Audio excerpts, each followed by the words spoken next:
जिला के पूर्व महामंत्री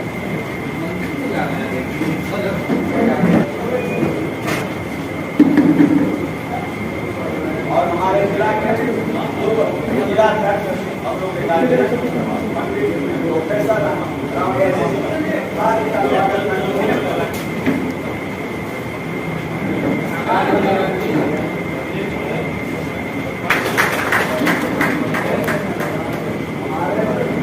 लोकसभा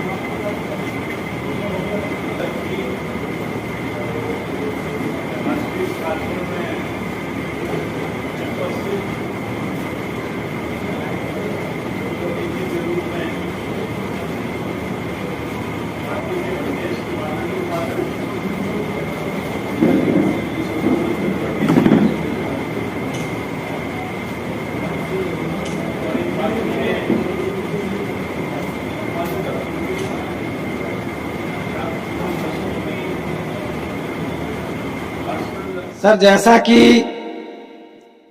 70 के दशक को याद करते हुए जो भारत के इतिहास में काला अध्याय के नाम से जाना जाता है, एक जहन में लोगों के सिहनसी उत्पन्न हो जाती है और फतुहा नगर मंडल में भी इस कार्यक्रम को लेकर तैयारी चल रही है और आप मुख्य अतिथि के रूप में आए हुए हैं।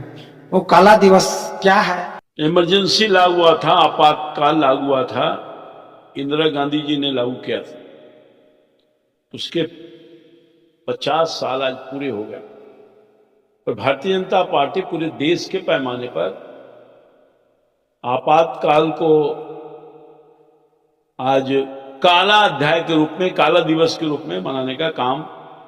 कर रही है और उसी संदर्भ में आज फतुहा भी एक कार्यक्रम हो रहा है। लोकतांत्रिक व्यवस्था है और बड़ी मुश्किल से लोकतांत्रिक व्यवस्था कायम हुआ था। गुलामी से जब आजादी मिली थी, न जाने कितने लोगों ने संघर्ष किया था, जीवन खपाया था, तब बहुत जद्दोजहद के बाद भारतीय लोकतंत्र का स्थापना किया बाबा साहब भीमराव अम्बेडकर के संविधान के अनुकूल, और लगातार वर्षों तक लोकतांत्रिक व्यवस्था बने रहने का लोगों ने कसम भी खाया था और आज भी लोकतांत्रिक व्यवस्था है। मगर जब इंदिरा जी का कार्यकाल हुआ तो उस समय आपातकाल, उसके पहले तो राष्ट्रपति शासन लागू हुआ था, उसके बाद आपातकाल लागू हुआ और पूरे आपातकाल में लोगों की जुबान बंद हो गई, पत्रकारों की आजादी खत्म हो गई, दहशत का माहौल था। वो दिन सोचने पर भी लोगों को लगता है कि वो थर्रा जाते हैं, इतना डर और भय खौफ का वातावरण आज भी मन में आ जाता है। तो मैं समझता हूं कि हम सब लोग भारतीय जनता पार्टी के कार्यकर्ता आज इस पर चर्चा कर रहे हैं और पूरे बिहार में ये चर्चा हो रही है और मैं समझता हूं कि कांग्रेस पार्टी आजादी के बाद जनता ने विश्वास के साथ सत्ता दिया था, मगर कांग्रेस पार्टी ने इस सत्ता का दुरुपयोग किया, तानाशाह रुख अख्तियार करने का काम किया। अपने पुराने जो उनके मन के मुताबिक विपक्ष की पार्टियां थी, न जाने कितनी सरकारों को भंग कर दिया, ये कांग्रेस पार्टी था। तो आज हम सब लोग, आने वाले बहुत लोगों तो नया जनरेशन है, 50 साल हो गए, बहुत पुराना वाकया है, बहुत लोगों के मन में ये बात आपातकाल का नहीं देखा होगा, नहीं समझा होगा। तो आज हम एहसास कराने आए हैं इस सेमिनार के माध्यम से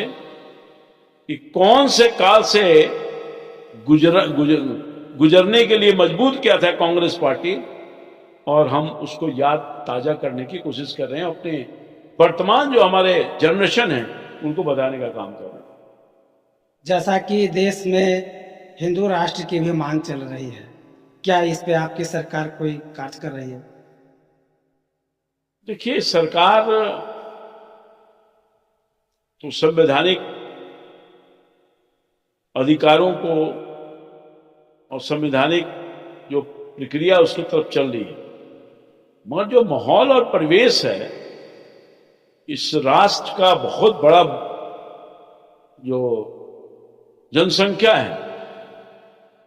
जो सनातन धर्म हिंदू धर्म मानने वाले लोग हैं,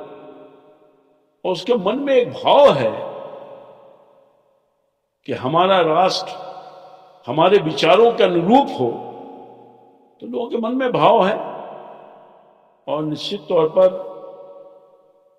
भाव अगर बड़े संख्या में बड़े लोगों का है तो लोकतांत्रिक व्यवस्था अगर है